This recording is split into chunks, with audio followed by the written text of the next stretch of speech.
Lors de la fête d'entreprise, la maîtresse de mon mari portait ma robe. Son visage s'est figé quand je lui ai tendu l'enveloppe. Tout le monde a retenu son souffle alors que je la plaçais dans sa main. Il l'a ouverte, les mains tremblantes, et au moment où ses yeux ont accroché la première ligne, il a réalisé que sa vie ne serait plus jamais la même.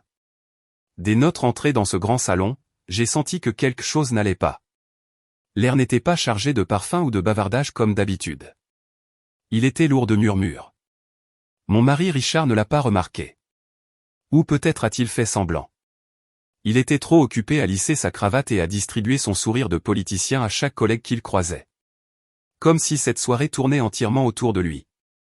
Mais les murmures ne concernaient pas sa promotion. Il parlait d'elle. Je l'ai vue avant qu'elle ne me voie.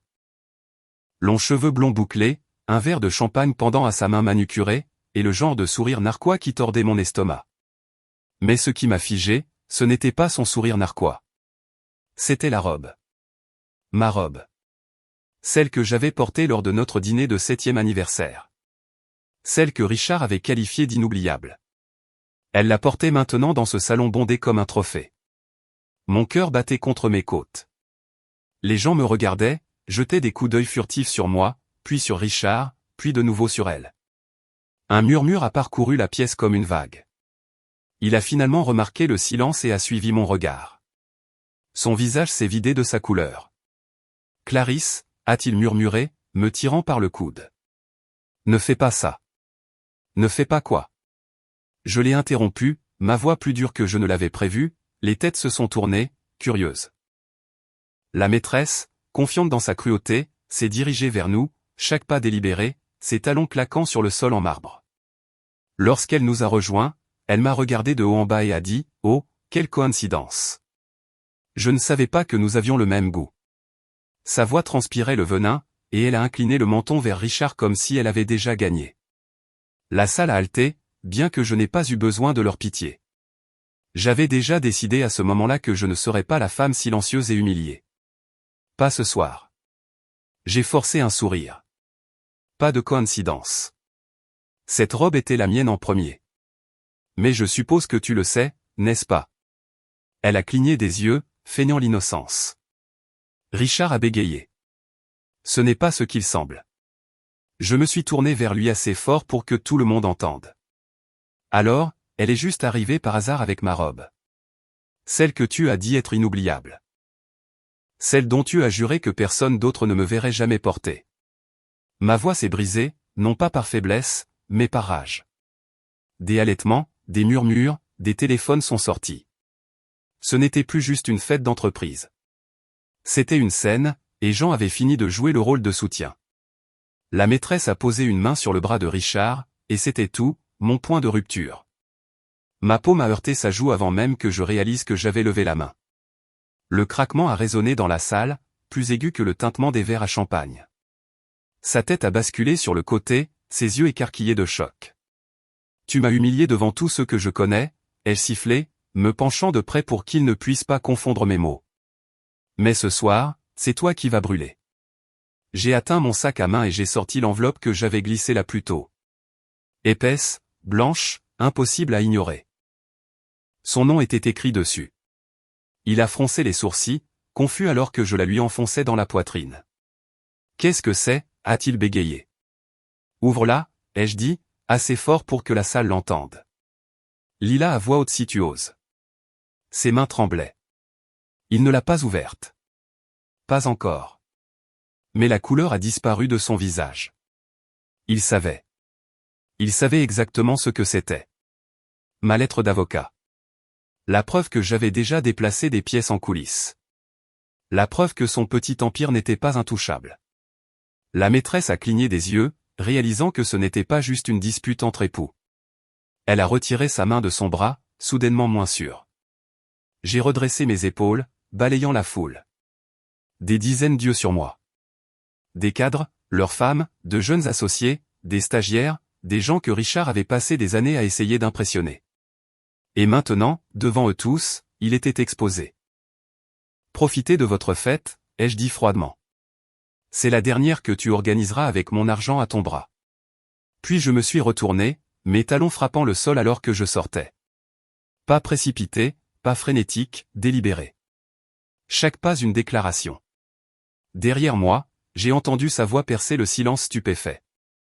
Clarisse, attends. Je ne l'ai pas fait. J'ai poussé les portes, dehors dans la nuit fraîche de Dallas. Ma poitrine haletait, mon pouls battait la chamade. Mais je n'étais pas brisé. Pas plus.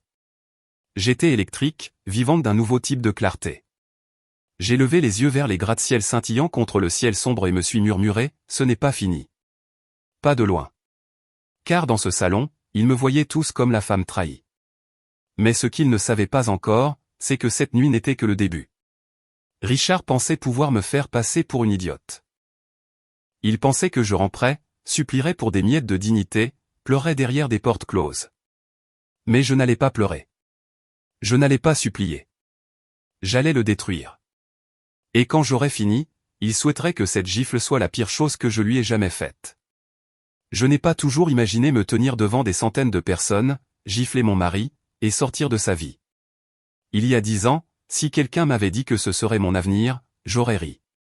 À l'époque, Richard était l'homme en qui je croyais, l'homme autour duquel j'avais construit ma vie.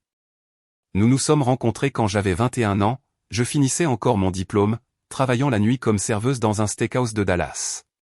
Il était plus âgé, ambitieux, déjà en train de monter en grade dans la finance d'entreprise.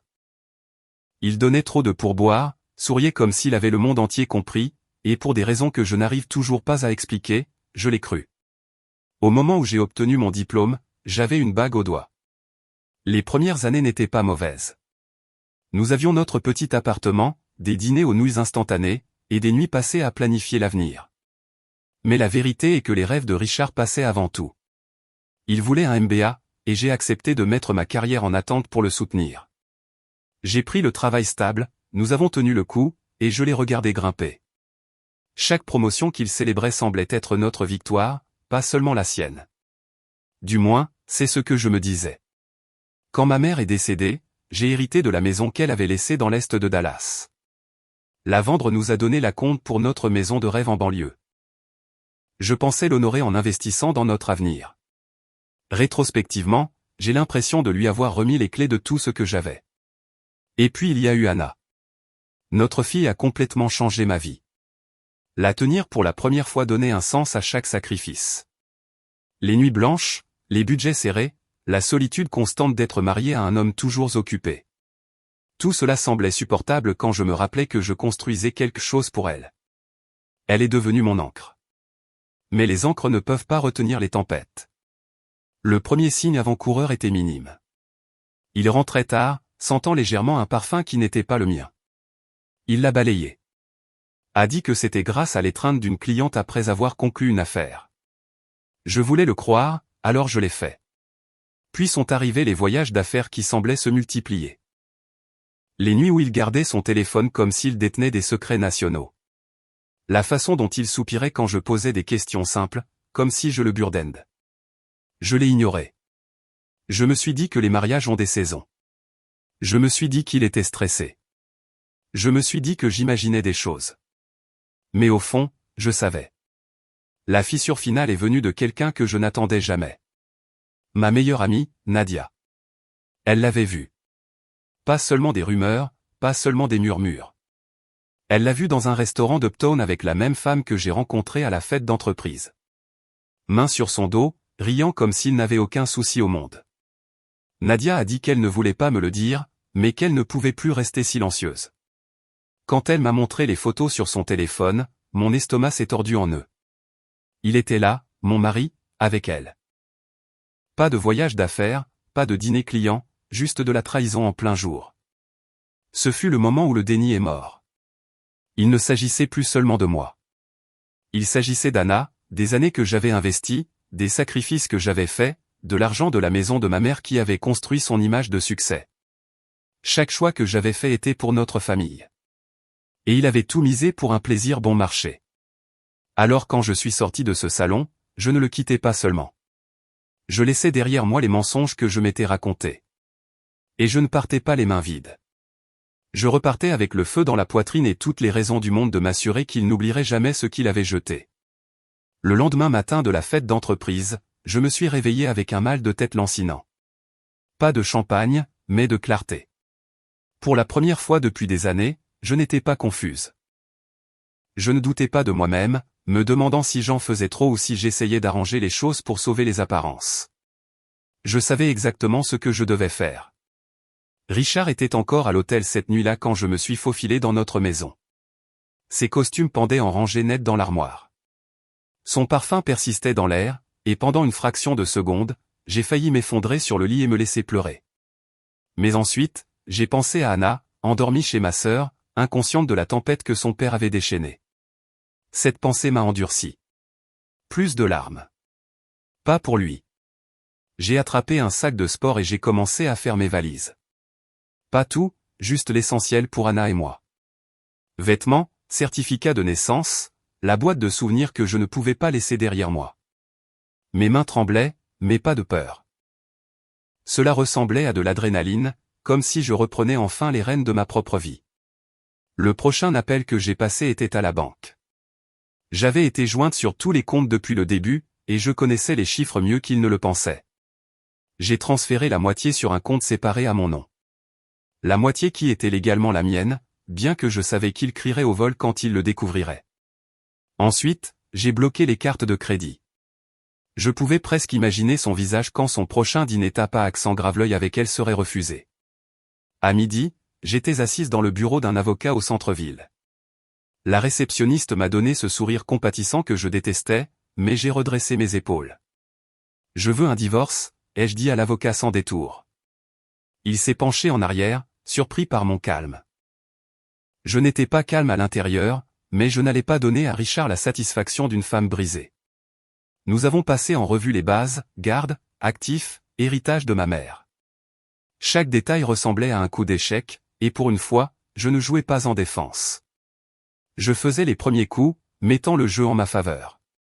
Quand l'avocat a demandé si j'avais des preuves de l'adultère, j'ai sorti mon téléphone et j'ai glissé les photos de Nadia sur le bureau. Il a sifflé doucement.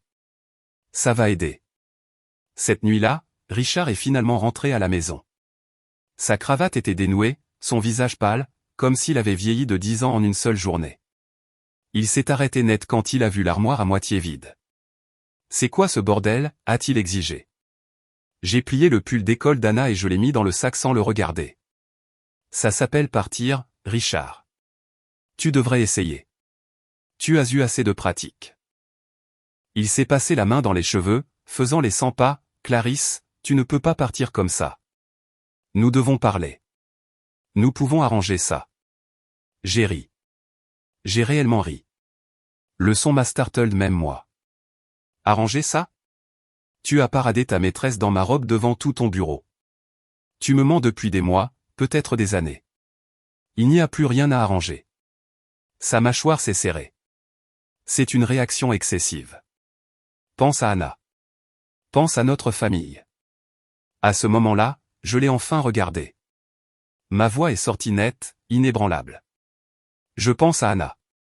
C'est pourquoi j'ai arrêté de te laisser la traîner dans tes mensonges. Elle mérite mieux qu'un père qui se faufile dans les hôtels et utilise l'héritage de sa femme pour financer sa liaison. Les mots l'ont frappé comme une gifle, et pour une fois, il n'avait rien à dire.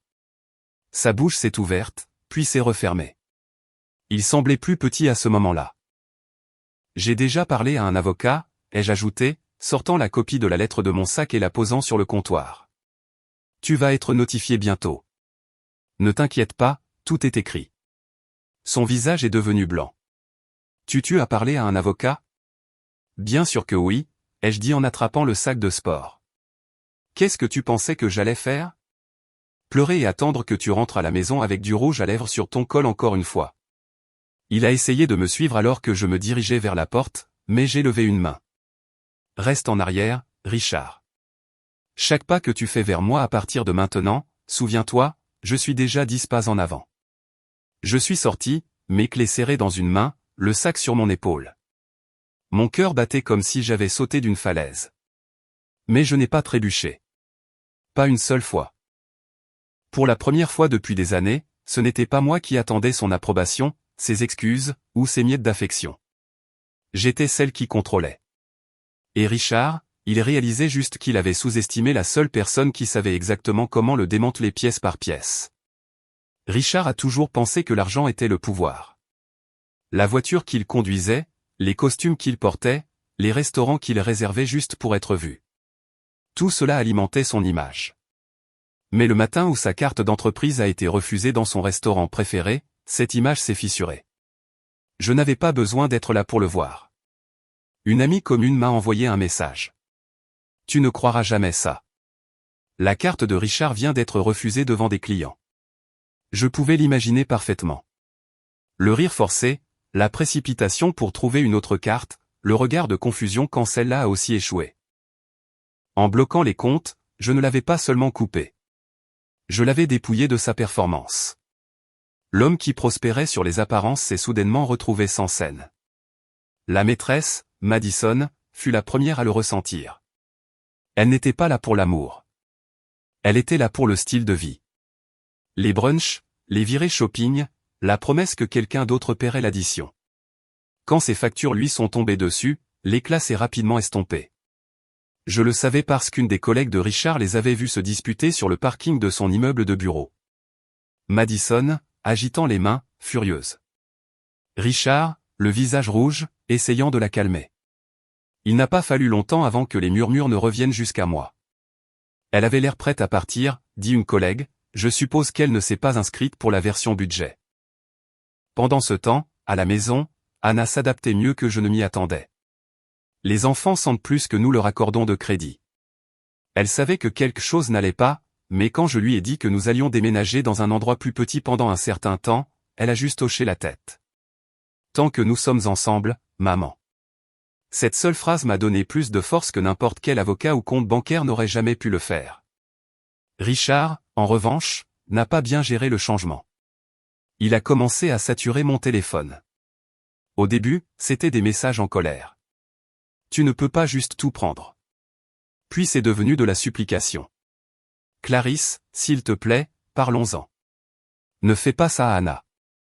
Je l'ai bloqué, non par mesquinerie, mais parce que je n'allais pas le laisser contrôler le récit plus longtemps. Mais le silence a une façon de rendre fous les hommes désespérés. Il s'est présenté devant la maison de ma sœur une nuit, frappant à la porte, exigeant de me voir. Je suis resté à l'étage, serrant Anna contre moi pendant que mon beau-frère lui disait de partir avant qu'il n'appelle la police. Par la fenêtre, je l'ai vu faire les 100 pas sur le trottoir, se tirer les cheveux, criant que c'était une erreur. Qu'il avait juste besoin d'expliquer. Expliquer quoi? Qu'il m'avait humilié devant ses collègues. Qu'il avait parié notre mariage pour quelqu'un qui avait démissionné dès que l'argent avait tari. Il n'y avait plus rien à expliquer. Et pendant qu'il se défaisait, les gens ont remarqué. Ses collègues murmuraient que sa promotion était soudainement à l'examen. Les clients se sont retirés.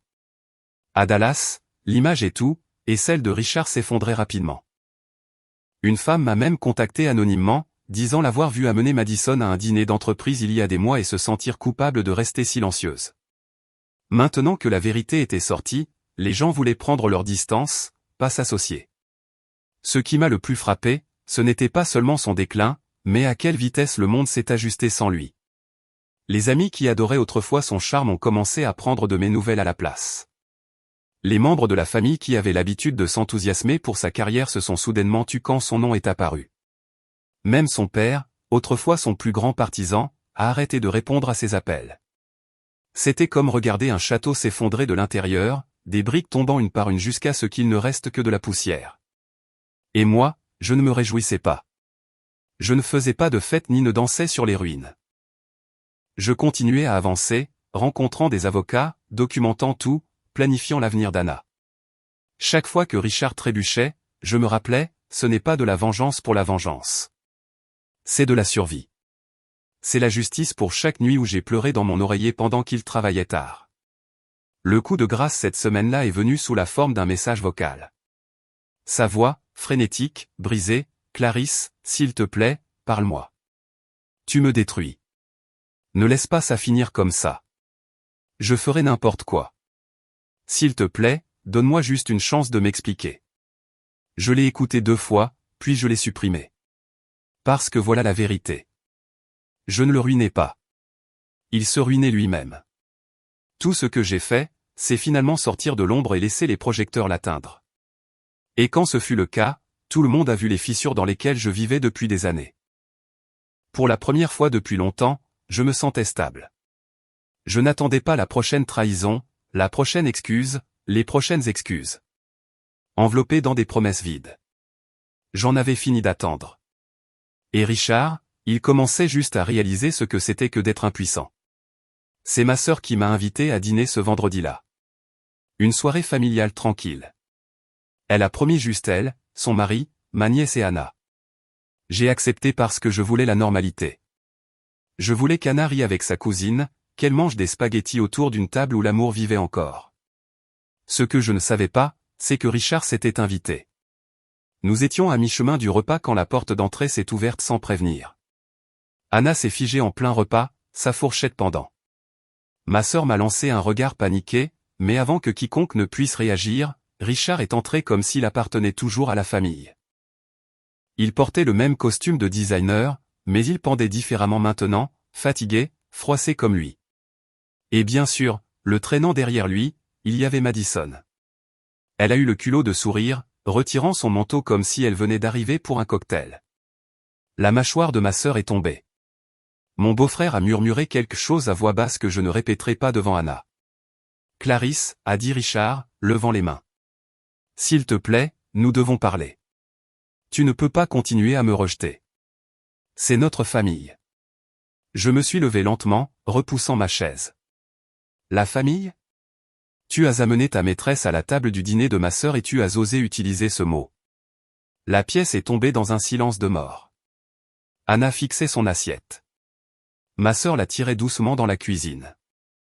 Je ne les ai pas arrêtés.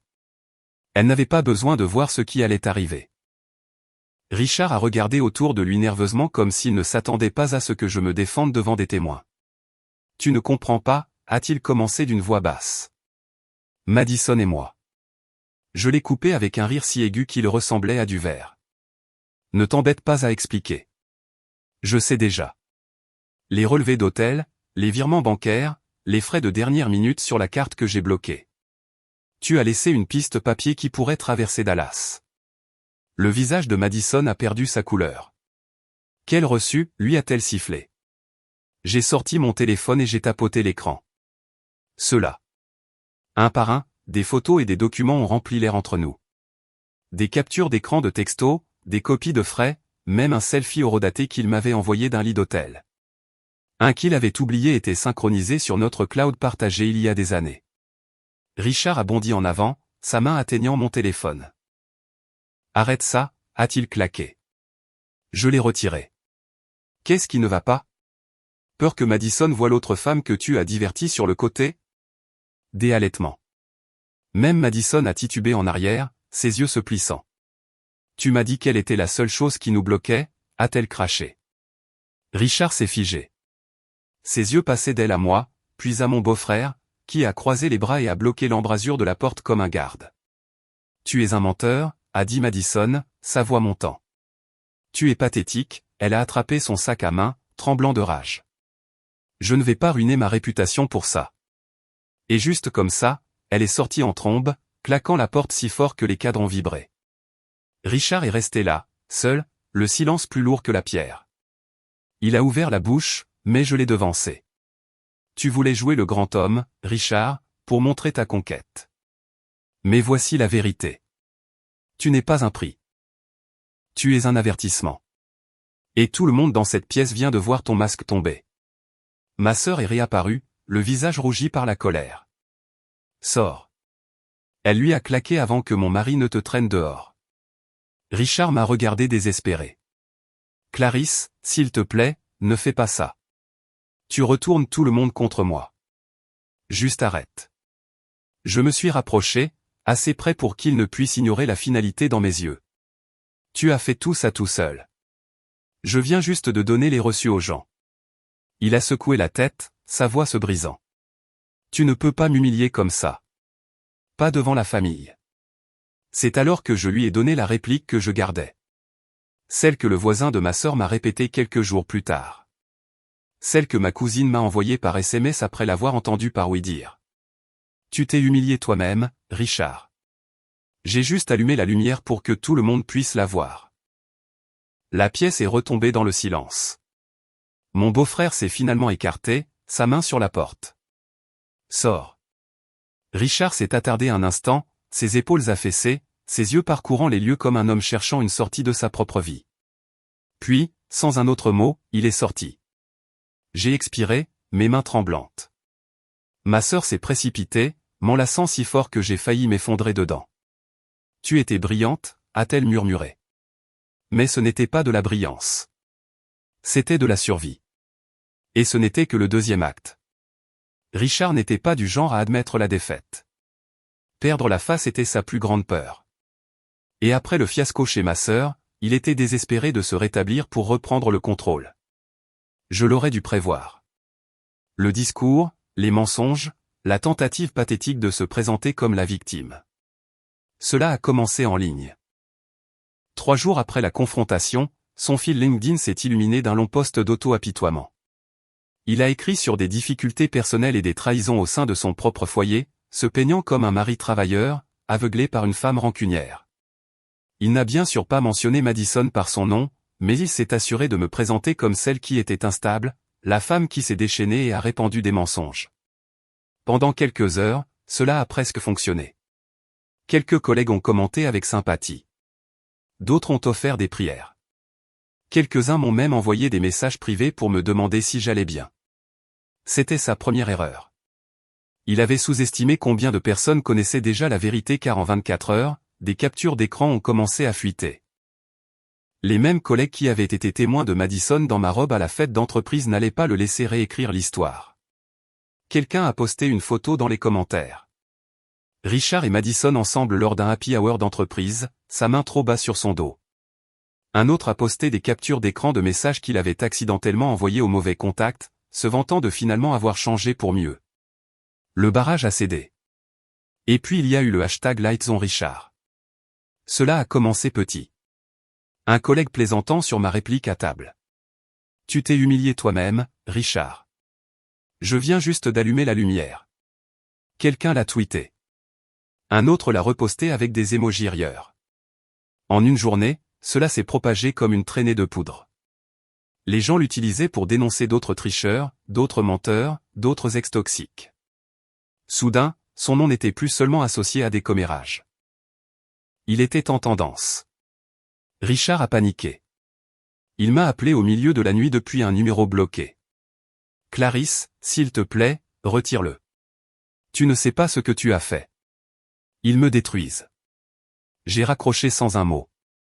Il voulait que je nettoie son désordre. Ce qui n'arriverait plus jamais. Ensuite, il a essayé les médias. Un blog lifestyle local a diffusé une interview où il se présentait comme un homme assiégé par les rumeurs. Il a parlé de la difficulté d'être un pourvoyeur, de la façon dont les femmes ne comprenaient pas la pression de la vie d'entreprise de haut niveau. La section des commentaires l'a déchiqueté. Les gens n'achetaient plus car j'avais les reçus. Je n'avais même pas besoin de les diffuser moi-même. Quelqu'un au bureau d'avocat avait les lèvres lâches. Et soudain, les relevés bancaires et les frais d'hôtel circulaient en ligne. Ces notes de frais remplies de dîners, de séjours à l'hôtel, même de bijoux, le tout sous le budget de l'entreprise. Il ne s'agissait plus seulement d'infidélité. Maintenant, cela ressemblait à de la fraude d'entreprise. Son entreprise n'avait pas le choix. À la fin de la semaine, il a été mis en congé administratif en attendant une révision interne. Traduction, ils voulaient prendre leur distance pendant qu'ils déterminaient la profondeur de son désordre. Et Madison. Elle a disparu, a supprimé ses réseaux sociaux, a arrêté de se présenter au bureau, a cessé de répondre à ses appels. Une collègue m'a dit qu'on l'avait entendu crier dans le parking au sujet de la façon dont il avait ruiné sa réputation. Je me suis presque senti désolé pour elle. Presque. Richard a redoublé d'efforts. Il a essayé de renverser la narration à nouveau, affirmant que j'avais piraté ses comptes, fabriqué des frais et manipulé des preuves. Mais le problème avec les mensonges filés, c'est que la vérité laisse toujours des bords plus nets. Chaque fois qu'il essayait de colmater un trou, une autre fuite apparaissait. Je me souviens m'être assise dans le salon de ma sœur en regardant le journal du soir pendant qu'Anna jouait avec ses poupées. Le visage de Richard est apparu à l'écran, un journaliste résumant le scandale. Dirigeant local sous le feu des accusations d'infidélité et d'utilisation abusive de fonds d'entreprise. #LightZone Richard continue de faire le buzz avec des milliers de personnes partageant des histoires de trahison et de tromperie. J'ai siroté mon thé et les laissé m'envahir. Pour une fois, ce n'était pas moi qui me noyais dans la honte. C'était lui.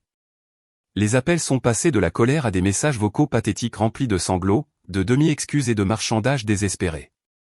Je vais arranger ça, Clarisse. Je vais suivre une thérapie. Je te paierai tout ce que tu veux. S'il te plaît, arrête de les laisser me détruire. Mais je ne les laissais pas le détruire.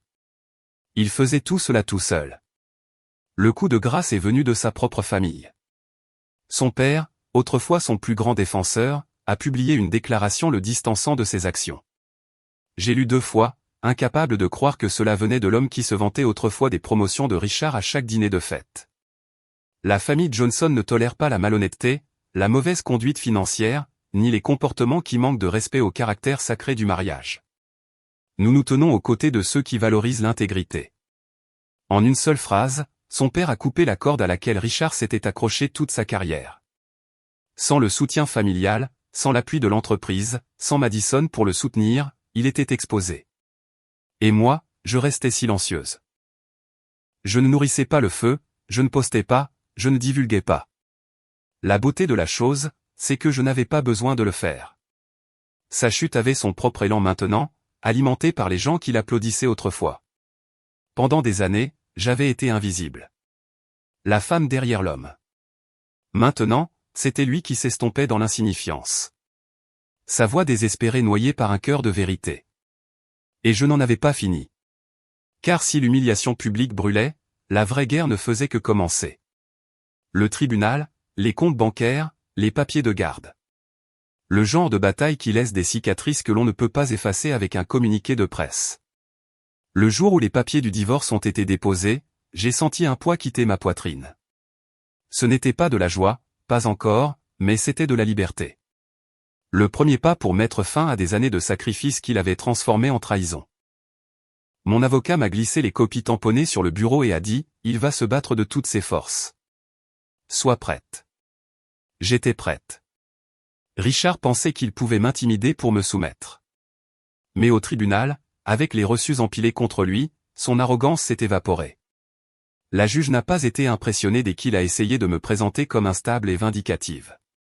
Ce récit s'était déjà effondré aux yeux du public, et le système judiciaire ne l'achetait pas non plus, surtout pas quand mon avocat a présenté les relevés bancaires montrant des achats de bijoux sur notre carte commune, des hôtels facturés à son compte de dépenses d'entreprise, et le transfert d'argent de notre épargne sur le compte de Madison. Chaque transaction était un clou dans son cercueil. Son visage est devenu rouge, puis pâle, puis rouge à nouveau. Il a marmonné des excuses. Dîner client, réseautage, dépenses professionnelles. La juge n'était pas amusée. Monsieur Johnson, a-t-elle dit fermement. Vous aurez besoin de meilleures explications que celle-là. La garde était la prochaine étape. J'avais déjà tout documenté. Ses absences, sa colère, les nuits où Anna attendait à la fenêtre impair qui n'est jamais rentrée. Ma sœur a témoigné, confirmant combien de fois Anna dormait chez elle parce que Richard travaillait tard. Mon avocat n'a pas eu besoin d'embellir quoi que ce soit. La vérité était suffisamment accablante. Lorsque le verdict est tombé, la garde m'a été accordée. Pleine garde physique, partage de la garde légale. Les visites de Richard étaient structurées, la façon polie de dire surveiller jusqu'à ce qu'il prouve sa stabilité. J'ai attrapé le flash de panique dans ses yeux. Il ne s'attendait pas à perdre sa fille. C'était la seule carte qu'il pensait ne jamais me retirer. Et puis il y a eu l'argent. La moitié de nos actifs étaient légalement les miens, mais l'héritage que j'avais investi de ma mère était protégé. Richard a essayé de soutenir qu'il était mélangé, mais mon avocat l'a coupé avec des documents montrant que les fonds étaient tracés directement. Cette maison dans l'est de Dallas, celle que j'ai vendue pour financer notre maison de rêve, intouchable. La mienne. Le tribunal a gelé ce qu'il restait de ses comptes en attendant l'enquête sur l'utilisation abusive de fonds d'entreprise. Soudain, l'homme qui vivait pour les costumes sur mesure et les restaurants 5 étoiles payait des avocats avec de l'argent emprunté.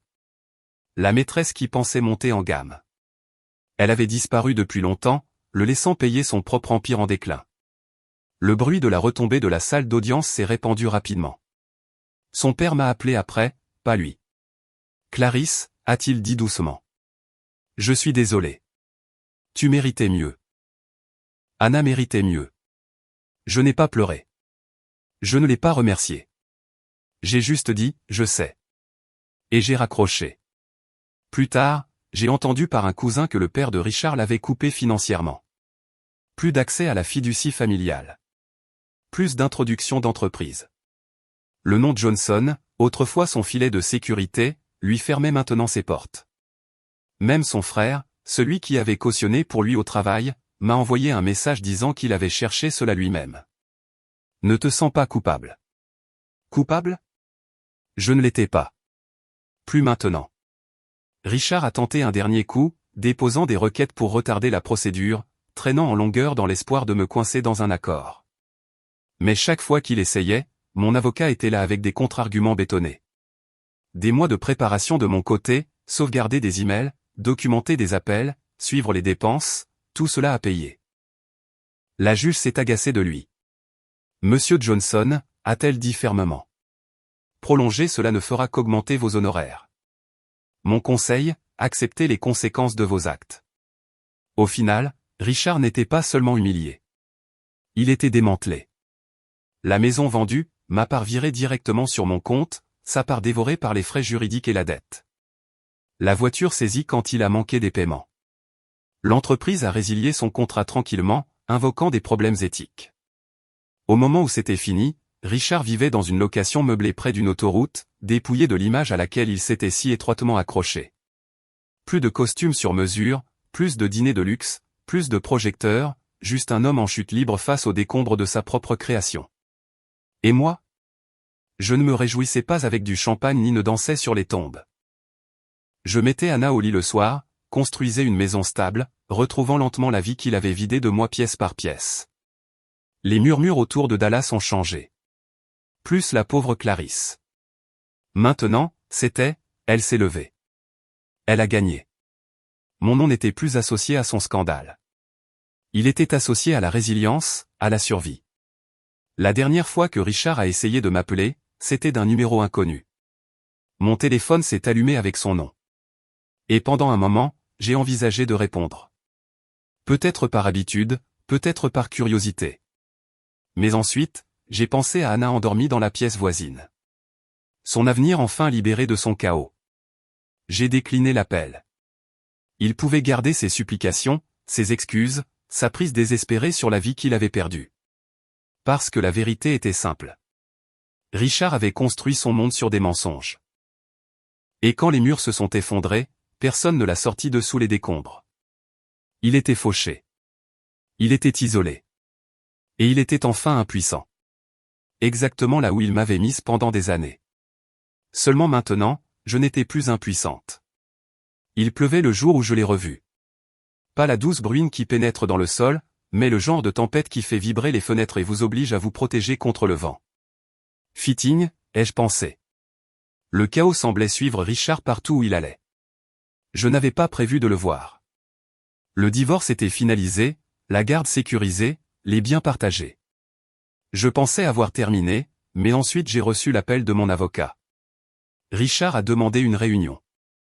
Ce n'est pas obligatoire, a-t-elle dit. Mais il insiste pour que ce soit important. Une partie de moi voulait l'ignorer, le laisser s'effacer dans l'insignifiance. Mais une autre partie, celle qui portait encore la piqûre de ce salon, le poids de chaque mensonge, voulait le regarder dans les yeux une dernière fois, non pas pour se réconcilier, mais pour finir.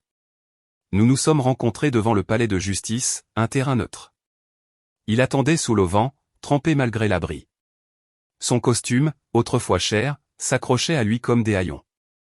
Il semblait plus petit, courbé, sa confiance érodée. Pendant un moment, je l'ai à peine reconnu. Ce n'était pas l'homme qui se pavanait dans les salles de conseil et murmurait des mensonges à l'oreille des femmes. C'était une coquille vide. Clarisse, a-t-il dit, sa voix. Merci d'être venu. J'ai croisé mes bras, gardant mes distances. Fais vite. Il a tressailli mais a essayé de se redresser pour rassembler un écho de l'homme qu'il était. Je voulais juste m'excuser pour tout. Je sais que j'ai fait des erreurs. Des erreurs? Ai-je coupé, ma voix nette. Tu n'as pas renversé de café sur un rapport, Richard. Tu as déchiré notre mariage. Tu m'as humilié devant des centaines de personnes. Tu m'as menti, à Anna, à ta propre famille. N'ose pas réduire cela à des erreurs. Il a dégluti durement, ses yeux dérivant vers la pluie. Tu as raison. J'ai tout ruiné. J'ai perdu mon travail, ma maison, ma réputation, ma famille. Je le sais. Mais s'il te plaît, Clarisse, ne retire pas Anna de moi complètement. Elle est tout ce qui me reste. La supplication a tordu quelque chose en moi. Pendant une seconde, j'ai vu l'homme que j'avais épousé. Celui qui avait autrefois tenu notre fille dans ses bras et promis de lui donner le monde. Mais le souvenir était comme de la fumée glissant entre mes doigts. Parce que cet homme avait disparu, remplacé par celui qui se tenait devant moi maintenant. Tu avais une famille, ai-je dit doucement. Et tu l'as jetée. Anna n'a pas besoin de ton chaos. Elle a besoin de stabilité. Elle a besoin de vérité. Quelque chose que tu n'as jamais pu donner, son visage s'est décomposé. Je peux changer. Je le jure, je peux si tu me donnais juste une autre chance. Je me suis rapproché. La pluie dégoulinant du bord de l'auvent sur mes épaules. Une autre chance. Combien en as-tu déjà gaspillé? Combien de nuits suis-je resté éveillé à croire tes excuses? Combien de fois Anna a-t-elle demandé où tu étais et je t'ai couvert? Je t'ai donné des chances jusqu'à ce qu'il ne me reste plus rien de moi. Et tu as quand même choisi elle. Choisis le mensonge. Choisis-toi. Des larmes ont débordé de ses yeux. Et pour la première fois, je les ai crues réelles. Mais elles n'étaient pas suffisantes. Plus maintenant. Il a tendu la main vers moi, un geste désespéré. Mais j'ai reculé. Ne fais pas ça, ai-je prévenu. Tu n'as pas le droit de me toucher. Pas maintenant. Jamais. Il s'est figé, sa main s'est baissée, ses épaules affaissées, la défaite s'installant dans ses os. Alors c'est ça. Tu vas simplement t'en aller après tout ce que nous avions?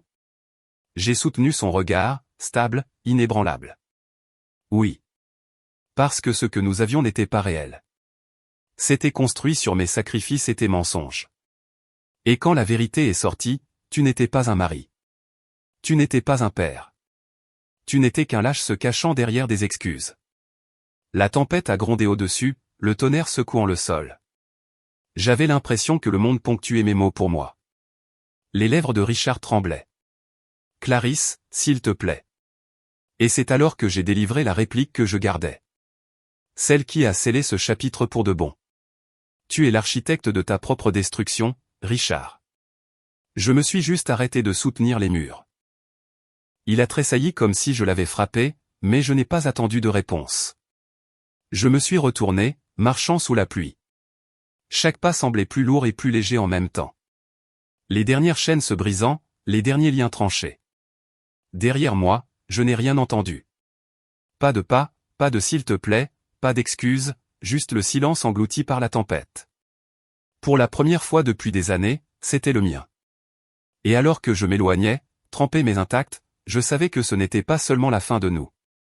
C'était le début de moi. Cela fait 2 ans depuis ce jour de tempête devant le palais de justice. 2 ans depuis que j'ai quitté Richard pour la dernière fois. Parfois, cela ressemble à une éternité.